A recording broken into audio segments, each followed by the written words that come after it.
ଜ୍ଞାନ ଓ ପ୍ରାର୍ଥନା ମେ 26, 1914।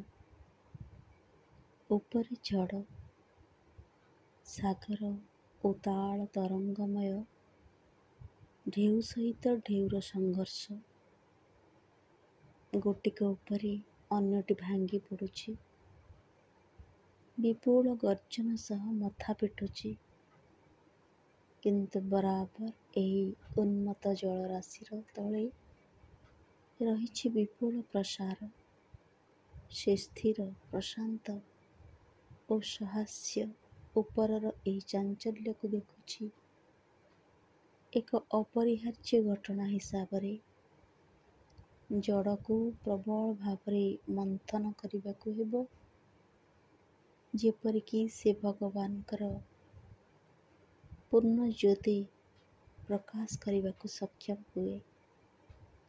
ବିକ୍ଷୁବ୍ଧ ବାହ୍ୟ ରୂପର ପଶ୍ଚାତରେ, ଦ୍ୱନ୍ଦ୍ୱ ଓ ଦାରୁଣ ସଂଘର୍ଷର ପଶ୍ଚାତରେ, ଚୈତନ୍ୟ ତାର ସ୍ଥିରାସନରେ ଦୃଢ଼ ପ୍ରତିଷ୍ଠ।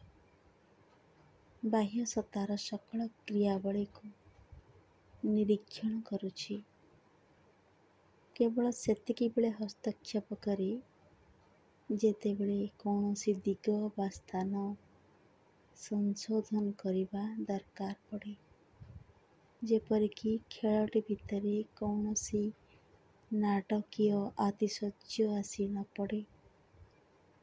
ଏହି ହସ୍ତକ୍ଷେପ କେତେବେଳେ ଦୃଢ଼, କେତେବେଳେ କଠୋର ବା ଶ୍ଳେଷମୟ ହୁଏ, କେତେବେଳେ ବା ସ୍ୱାଭାବିକ ଅବସ୍ଥାକୁ ଫେରିଯିବା ପାଇଁ ତାଗିଦ କିମ୍ବା ଟିକେ ବ୍ୟଙ୍ଗମୟ ହୁଏ, କିନ୍ତୁ ତାହା ସର୍ବଦା ସେହି ମଧୁର, ସବଳ, ପ୍ରଶାନ୍ତ ଓ ପ୍ରସନ୍ନ କରୁଣାରେ ପରିପୂର୍ଣ୍ଣ।